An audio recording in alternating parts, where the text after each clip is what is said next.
All right, hey guys, OFD checking in here, and it's been a couple of weeks since I picked up the Orient Kano.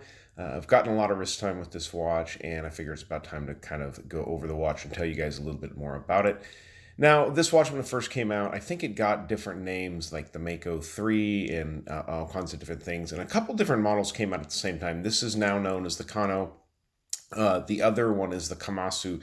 The Kamasu is more of your traditional Orient style diver as far as the bezel, the case size at 41.5 millimeters. It just reminds me a lot more of your original Ray and Orient Mako case design and setup. Another name that I heard this was like the Mako XL2. So if you're familiar with Orient watches, one of my first Orients I actually owned was the Orient XL. It was the black dial with the orange bezel. Those had kind of more of your kind of Breitling Abyss style bezel insert or layout with the 60-minute track on it, or more of a, they kind of got the name like Planet Orient because they kind of looked like a planet ocean. So those are also a very cool model. I actually enjoyed mine, wore it quite a bit, but then actually sold it off. So this watch kind of, to me, as far as the case size, reminds me of that, but this watch has a lot of very neat features that I really appreciate about the watch. And I did an unboxing a couple of weeks ago. If you didn't see that video, I'll leave a link down below so you can check that out. But let's go ahead and jump into the details of this watch. So this is the Orient Kano. This is available in a few different color configurations. This is obviously the black dial with the red bezel. I bought this because of the fact that I have the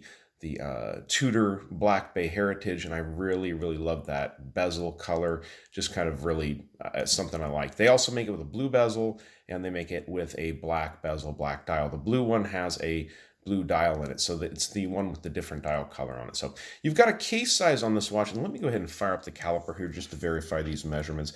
The case size on these watches comes in at, now I've heard 44.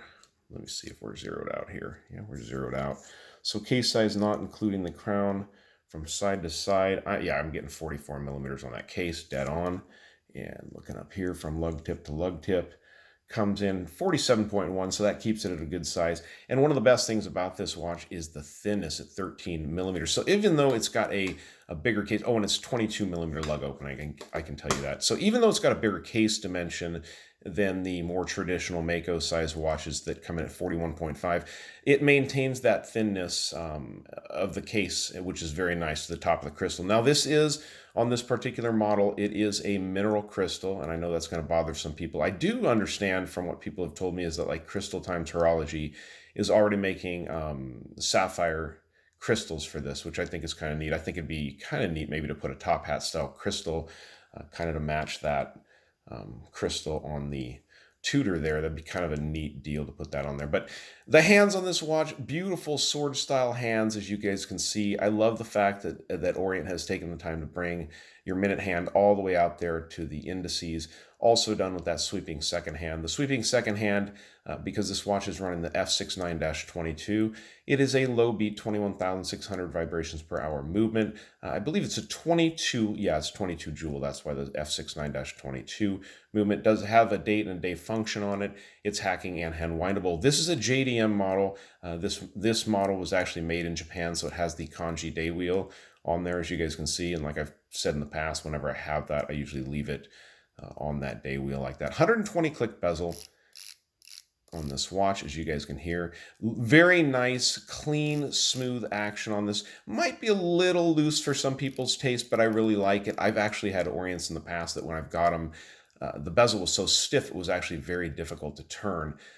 That's not the case with this. One thing that I think is going to bother people, especially in what you'd consider a diver style watch, the fact that you don't have a loom pip on this bezel. And I think, you know, if you are diving and that's something you really need, which even for people that are divers, I don't think it's something they really need because you're using a dive computer.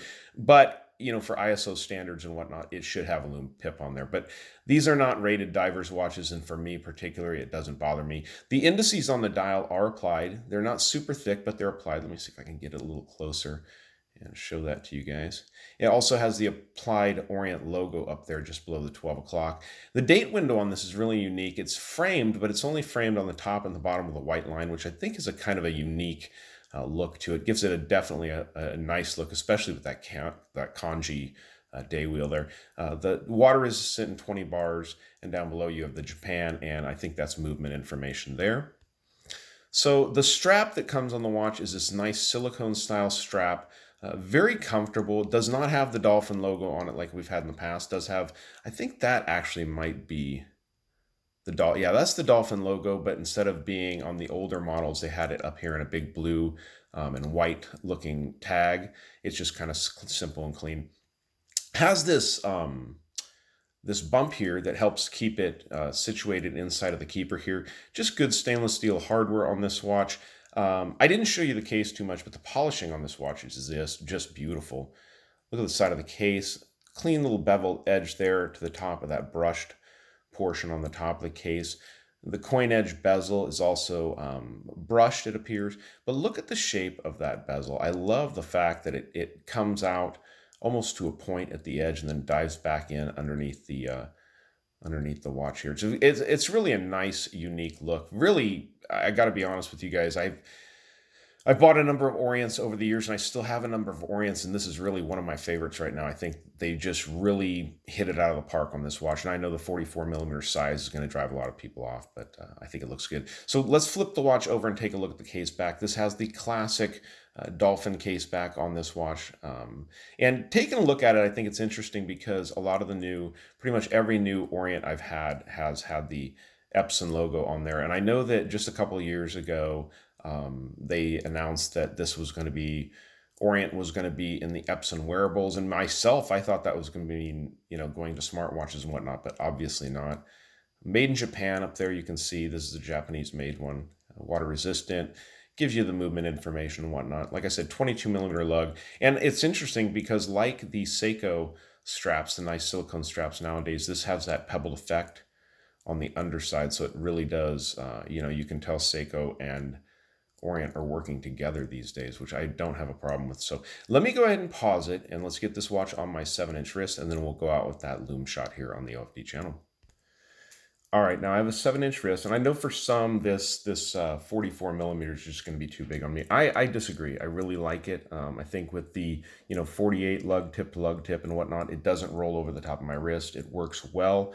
The watch looks good, and I've gotten to the point where I actually really like this size. I was traveling last week, took this watch with me. It was one of 2 watches I brought with me, and I wore this one pretty much exclusively the whole time. I've had it on a number of different straps. If you guys watch my videos, I've put this on a Mora NATO strap, and it wore very nicely on there. I've tried it on leather, stitch, but I gotta be honest, guys. This silicone band that came on the watch is the most comfortable strap I've worn on the watch. So if you do get it on the rubber strap like this, you'll definitely enjoy it. I think it'd be fun to put a sapphire crystal on this and find a solid link, maybe a strap code style bracelet to put on this. I think it would really bump it up a notch. It would also remind me even more of the Tudor. Now, there's a comparison in size. The Tudor comes in at 41, so that gives you an idea of how much bigger this watch is, but really it looks great on the wrist. So let's go ahead and dim the lights, and let's check out the Loom on this bad boy. All right, now it does seem like within the last few years that Orient has really upped their game as far as the Loom department goes. It really does look good on this watch. Now, like I said, it does not have that loomed pip up there at the 12 o'clock. I can't seem to get that bezel straight, right? And it really is straight, and it really works good. I just can't seem to get it right on camera. There we go. So yeah, the bezel insert, the Loom is really, really nice on the watch. You guys can see those indices are lit up good. The hands appear to have maybe just a little bit more Loom on them, but definitely a lot of glow. I've worn the watch, to bed at night, and it glows all night long. There's no problems with that. So, all right, guys, that is the Orient Kano. This is the red bezel version. I got this from shopping in Japan, guys. I really like shopping there. I'll leave a link to that website down below so you can check it out. So if you like the video on the Orient Kano, guys, give me a thumbs up down there at the bottom. And if you've not subscribed to the OFD channel yet, please do. Please do. All right, thanks, guys.